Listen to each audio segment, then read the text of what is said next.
Hey, 605D, it's Dr. Zitzman. I'm going to talk about genograms.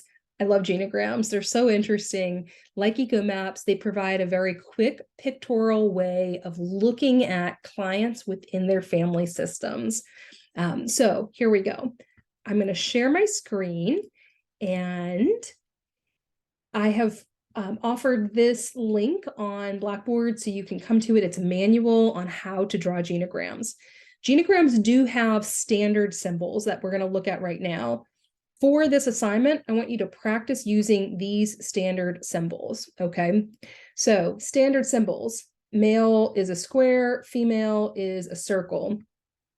If this is assumed to be a cisgender person, if orientation is lesbian, gay, bisexual, transgendered, you would include a triangle, inverted triangle within that symbol.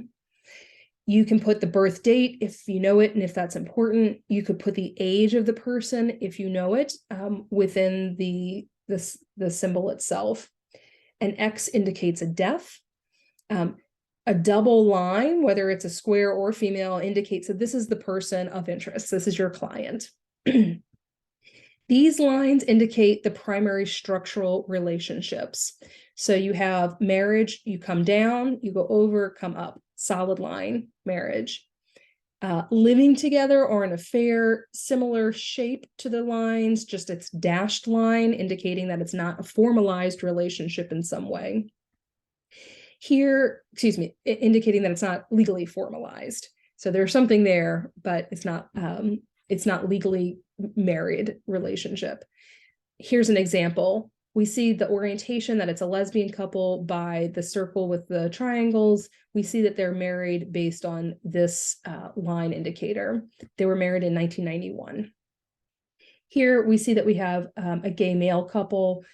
We see that they are not married, but they are living together. Okay, LT, living together since 1993. If there's a separation, legal separation, one line, hash mark. If there's a formal divorce, legally divorced, hash mark there. You can put married and you can put divorce dates if that's important or known. Here we go that they were divorced and remarried. So they are back together after that divorce. Okay. We can see that from those primary relationships, you then draw the children that come from them. Children are drawn in as lines coming down from the either marriage or live-in relationship here. Here we see a straight solid line coming down is a biological child, dashed line, foster child. Adopted means that this person is not biologically related, but is legally related, adopted as a child. Here we have a symbol that's a stillbirth, with the being that this was a son that was born but was dead upon birth. We see this is a miscarriage, very small internal. We see this small internal X as an abortion.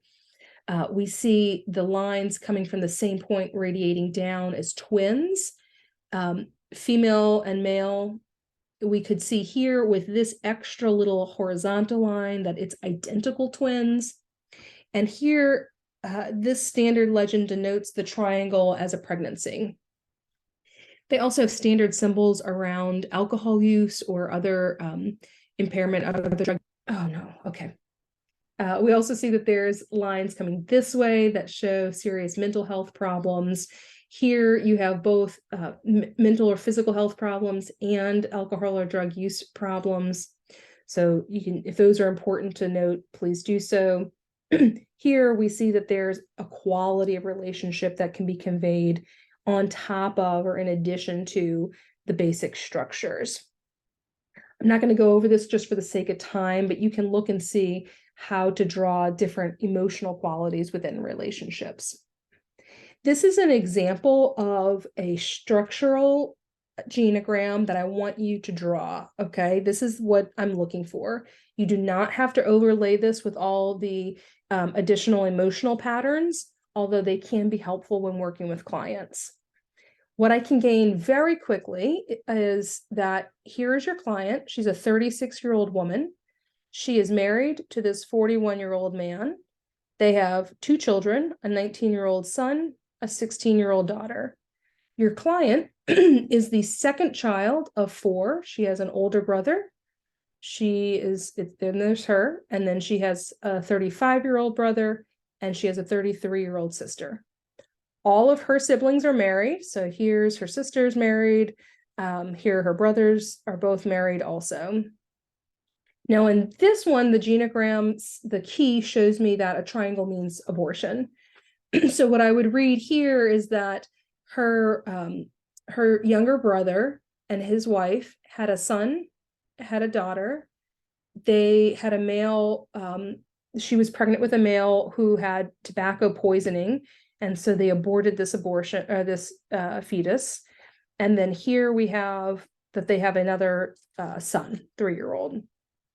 So similarly, she has a younger sister who is married, who then had a son and had an abortion. We don't have any information about that. And then they had another child.